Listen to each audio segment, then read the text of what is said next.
The documentary, the 10-part series, The Last Dance, is coming on this Sunday, I believe 9 p.m. on ESPN.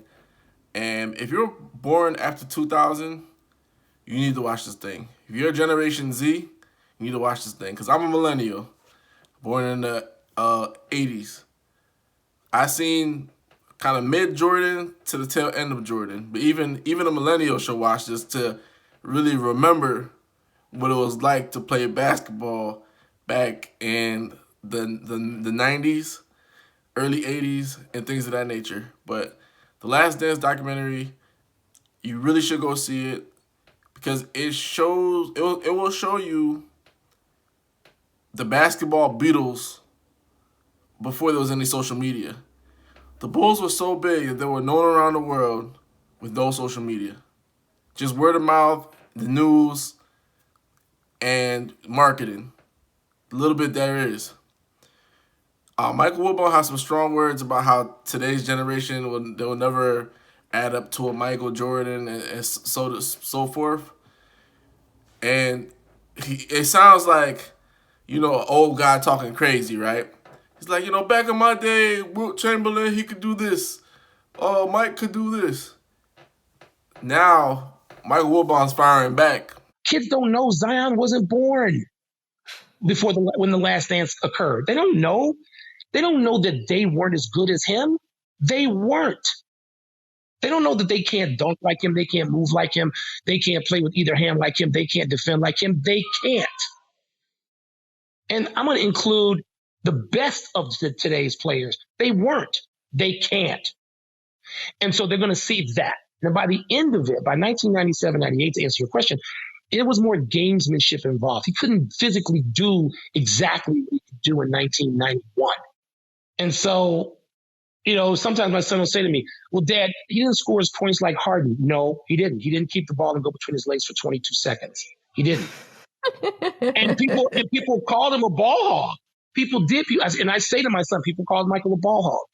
Mike Wilbon's like, this documentary is my proof. Here's my proof. Here's what I've been trying to tell you guys for years. And this is the thing about that era. Mike was on another plane, point blank period. 2 3-peats, averaged 30 points for his entire career. Only him and Hakeem Olajuwon, only 2 players to win a Defensive Player of the Year and MVP, I believe, in the same season, in one season. Only those 2 guys ever do it. Mike was just rare air. And when Wilbon talks about he could play with his left hand, he could play with his right hand, these guys can't do it today, he's right. Because now when you look at a scouting report today, you know what they say about players like a James Harden? They'll say force him right. Because he's left-handed. Force him right. Eventually he's going to have to come back to his left hand. He's not that strong with with the right hand. That's what the game plan is. Against Mike, you couldn't do anything. You couldn't say, let him shoot threes.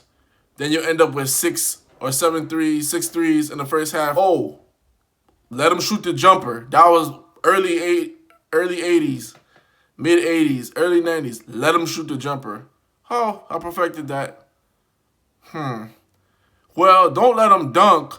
Let him try to shoot over the big. Oh, guess what? I got a fall away jumper now. I got a fadeaway jumper. There was nothing you could do with him. Oh, we'll run him to the ground. We'll run him up and down. He picks you up 94 feet. I'm telling you guys, we'll never see a player of that caliber ever again, especially in terms of the rules, the way the game was played. Today, you breathe on somebody, it's a foul. You touch somebody, it's a flagrant foul. You push somebody in the back, you get tossed. Back then, in that era, that was normal.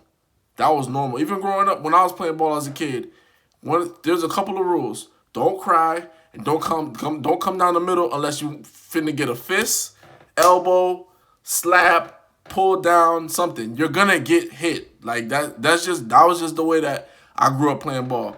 You're going to get hit no matter what. Don't think that you're not going to get hit because you will get hit. And For them to be able to put their hands on you. Think about it. Think about it. Mike was scoring 50 points. He's probably had 50 points against every team in the NBA, just like Kobe does.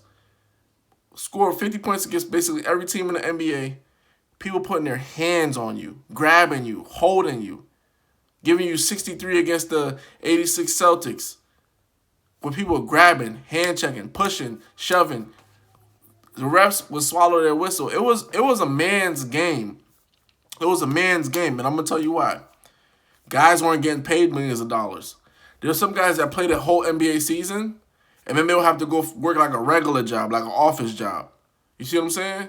There's some guys that will go play overseas right after the NBA season so they can make extra money.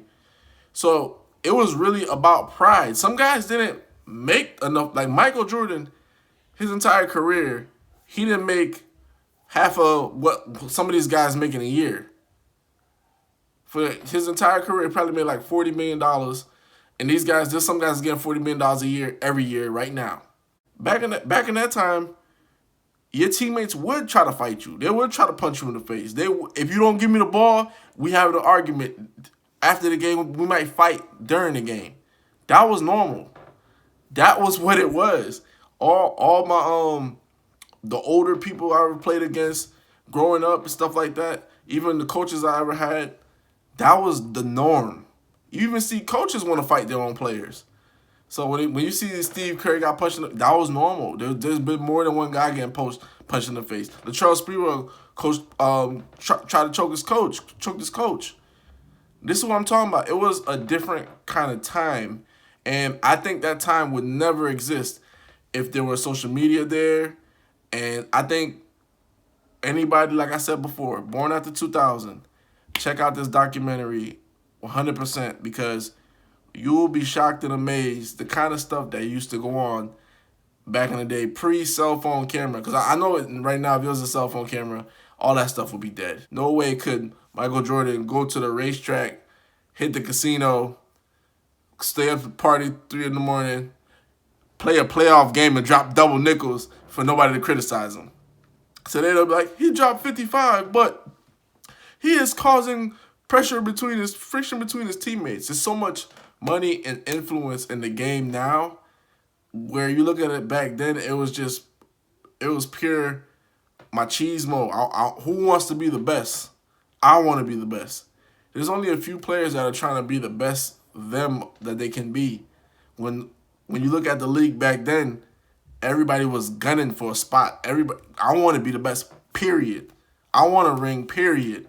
I don't care if he's Michael Jordan. I'm going to knock him on the ground.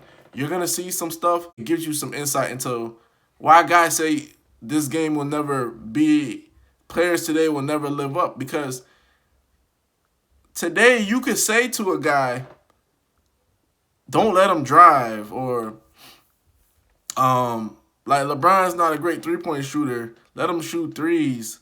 You couldn't say that about Mike. You know what I'm saying? Like it's just like Wilbon said, there really is no comparison, because if you think he can't beat you on one thing, he figures it out, or he just does another thing. Like, oh, he's not a great passer, he's not a great facilitator. A lot of people don't remember this, but I believe it was in his earlier seasons, Mike played point guard for the Bulls.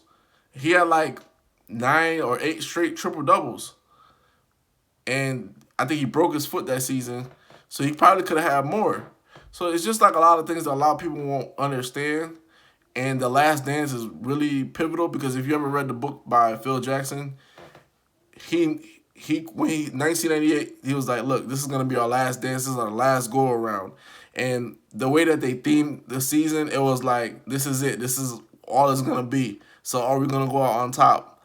And for them to actually do it in the fashion they do it, with the game-winning shot, it's poetic justice.